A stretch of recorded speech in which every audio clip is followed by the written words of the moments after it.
ಗೃಹ ಸಚಿವ doctor G Parameshwar ಒಡೆತನದ ಮೆಡಿಕಲ್ ಕಾಲೇಜಿನಲ್ಲಿ ಗಲಾಟೆ ನಡೆದಿದೆ.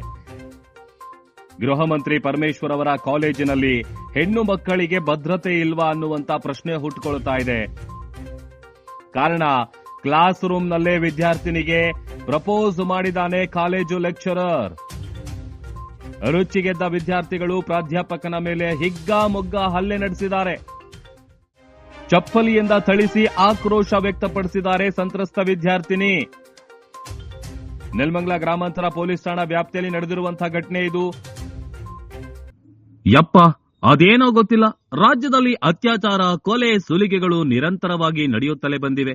ಈ ಎಲ್ಲಾ ಘಟನೆಗಳು ನಡೆದಾಗ ರಾಜ್ಯ ಗೃಹ ಸಚಿವ ಪರಮೇಶ್ವರ್ ಅವರ ವಿರುದ್ಧ ಜನರು ಆಕ್ರೋಶ ವ್ಯಕ್ತಪಡಿಸುತ್ತಿದ್ರು.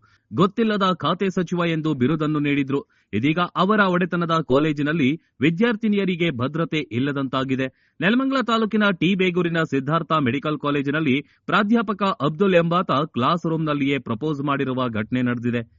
ತರಗತಿಯಲ್ಲಿ ಎಲ್ಲಾ ವಿದ್ಯಾರ್ಥಿಗಳ ಮುಂದೆಯೇ ಪ್ರಾಧ್ಯಾಪಕ ವಿದ್ಯಾರ್ಥಿನಿಗೆ ಪ್ರಪೋಸ್ ಮಾಡಿದ್ದಾನೆ. ಇದರಿಂದ ರೊಚ್ಚಿಗೆದ್ದ ವಿದ್ಯಾರ್ಥಿನಿ ಪ್ರಾಧ್ಯಾಪಕನಿಗೆ ಚಪ್ಪಲಿಯಿಂದ ಹಲ್ಲೆ ಮಾಡಿದ್ದಾಳೆ. ಇದರ ಜೊತೆಗೆ ಸಹ ವಿದ್ಯಾರ್ಥಿಗಳು ಸಹ ಪ್ರಾಧ್ಯಾಪಕನ ಮೇಲೆ ಮನಸೋ ಇಚ್ಛೆ ಹಲ್ಲೆ ಮಾಡಿ ಆಕ್ರೋಶ ವ್ಯಕ್ತಪಡಿಸಿದ್ದಾರೆ. ಇನ್ನು ವಿದ್ಯಾರ್ಥಿಗಳು ರೊಚ್ಚಿಗೇಳ್ತಿದ್ದಂತೆ ಪ್ರಾಧ್ಯಾಪಕ ಸ್ಥಳದಿಂದ ಪರಾರಿಯಾಗಿದ್ದಾನೆ. ಇನ್ನು ಈ ಘಟನೆ ನೆಲಮಂಗಲ ಗ್ರಾಮಾಂತರ ಠಾಣಾ ವ್ಯಾಪ್ತಿಯಲ್ಲಿ ನಡೆದಿದ್ದು, ಪೊಲೀಸರು ಯಾವ ಕ್ರಮ ಕೈಗೊಳ್ಳುತ್ತಾರೆ ಹಾಗೂ ಗೃಹ ಸಚಿವರಿಗೆ ಇದು ಗೊತ್ತಿಲ್ವಾ ಅನ್ನೋದನ್ನ ಕಾದು ನೋಡಬೇಕಿದೆ.